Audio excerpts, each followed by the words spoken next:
الحمد للہ رب العالمین وصلی اللہ وسلم علی نبینا محمد وعلی آلہ وصحبہ اجمعین۔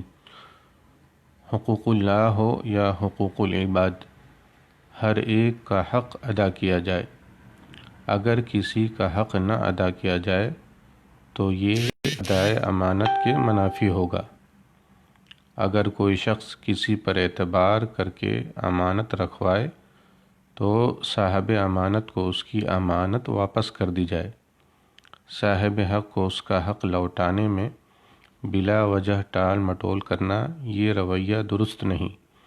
ٹال مٹول کا مطلب ہے کہ قرض خواہ کی رقم ادا کرنے کی استطاعت ہونے کے باوجود نہ دینا۔ اللہ تعالیٰ کا فرمان ہے ان اللہ یأمرکم ان تؤدوا الامانات الی اہلہا۔ اللہ تعالیٰ نے تمہیں تاکیدی حکم دیا ہے کہ امانت والوں کی امانتیں انہیں پہنچاؤ۔ سورہ النساء آیت نمبر 58۔ اللہ تعالیٰ کا فرمان ہے فَإِنْ أَمِنَ بَعْضُكُمْ بَعْضًا فَلْيُؤَدِّ الَّذِي اؤْتُمِنَ أَمَانَتَهُ۔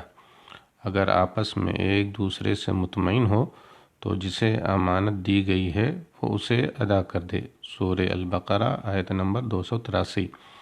رسول اللہ صلی اللہ علیہ وسلم کا فرمان ہے مَثَلُ الْغَنِيِّ ظُلْمٌ۔ مالدار آدمی کا ٹال مٹول کرنا ظلم ہے۔ رواہ البخاری و مسلم۔ واللہ تعالی اعلم۔ والسلام علیکم ورحمۃ اللہ وبرکاتہ۔